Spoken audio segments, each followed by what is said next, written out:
The following 5 poetry tips will transform how you write poetry, especially tip number 5. But first, rake your poems with sharp, visceral verbs. Notice how rake hits harder than put? That's the kind of language that will make your poems burst off the page. If you're new here, I'm Nathan Hassall, 5th Poet Laureate of Malibu, California, and this is the Poetry Vessel, where you'll learn how to write poetry that opens your reader's heart in unconventional ways. And what's the number one mistake that ruins so many poems? Stick around. I'll reveal it and show you exactly how to avoid it. So, if you want to master poetry that will take you from being a beginner to being an expert, hit subscribe and ring the bell so you never miss a video. Tip 1. Read poetry widely and deeply. Have you ever thought that reading other poems will influence yours for the worse? I understand your fear. Years ago, I used to think the same thing.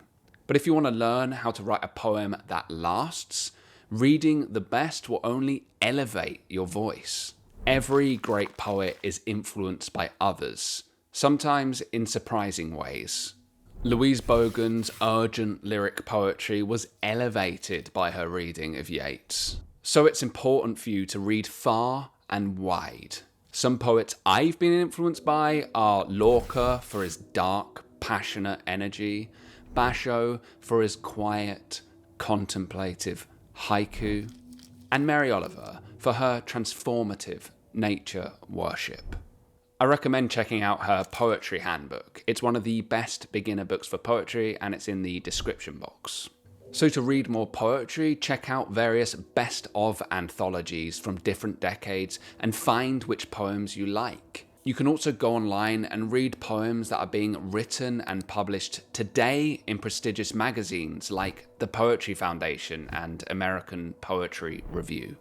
If poems resonate with you, save them, print them, write them down so you can return to them. Oh, and read them aloud so you can hear the musicality in the work. The next tip is about a problem that all writers struggle with. Tip 2. Overcome writer's block. Writer's block again? Don't sweat it. I didn't know you were going to do that. I made you laugh. Your next poem can start with anything, even the weirdest part of your day. That random chat you had with a friend, the way your houseplant leans towards the light, the way that the spines of books are staring at you from behind the shelf, and even that late night scroll when you're watching video after video after video. So pause and write down one specific thing that happened to you today.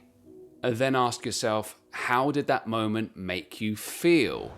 Curious, frustrated, elated, even tired counts. So jot the notes on paper, on your computer, or even on a napkin. And I want you to make a habit of this. The poet Linda Gregg would tell her students to write down 6 things they observe every day so that they have more fodder for their poems. For me, this morning, it was how the sunlight stroked the green leaves outside my window, which made me think of toads wearing luminous caps. Yes, I really wrote that down. Nothing is too weird for poetry. Even small observations, a particular phrase you overhear in a cafe, the way the light hits an object, these can all be seeds for your next poem. What's the weirdest thing you've ever found inspiration in? Let us know in the comments. Even highly published poets forget the following tip. Tip 3. Use vivid, anchored language. Want to write poems that hit your readers right in the gut? Stop telling them how to feel. Show them through images, sounds, scents, taste, touch. Pretty much all good poems have vivid sensory details. Sure, you could write, I was really lonely. But that falls flat. Instead try, the coffee mug sat cold on the counter, the wind at the door, only a knock at my heart. See how much more that shows loneliness? Or I was joyful can become a surfer rose on the crest of a wave, the ocean herself, a laughing mouth. Pause this video and try it. Rewrite I was joyful, but through a series of images and senses. Either way, the next technique will solve so many of your poetry problems, and most writers are terrified by it. Tip 4. Read your work aloud. I used to cringe when I read my work aloud, even just to myself. My voice would shake, my hands would sweat, and any stumble I made felt magnified. But here's the truth I learnt that changed everything for me. What your eyes miss, your ears catch. Here's exactly how I do it. I grab my phone, I go to a voice memo app, and I record my poem out loud. Then I listen back with my eyes closed. Usually by the third listen, something I never noticed on the page reveals itself to me, and I know that I have to change something. If it feels terrifying to you to read your poems out loud, that's normal, and you're not alone. Usually that fear is your creativity trying to protect itself from being expressed. So doing this allows you to also become familiar with reading your work aloud, and when you start by reading to yourself, no one else has to hear it. You've only got the judgment of you. When you play it back, hear the rhythm, the images, and the music in your words. Notice how some sounds echo each other, like in the sentence I just said with all the O's. Notice how some sounds echo each other. And pay attention to when your imagination lights up or when it feels dull. If it lights up, it's usually something you should keep. If it feels dull, it could be something you might want to take out. Also, listen to other people's poems on YouTube's, out in the real world, at events, or right here on the Poetry Vessel. This will help you grow and connect with a real poetry community, ones that want the best for your words. My biggest fear about reading my work aloud is that it doesn't connect with the audience. What's your biggest fear? Let me know in the comments. So many poets never take on the next tip, and it's one that took me from blank pages to being published and featured regularly.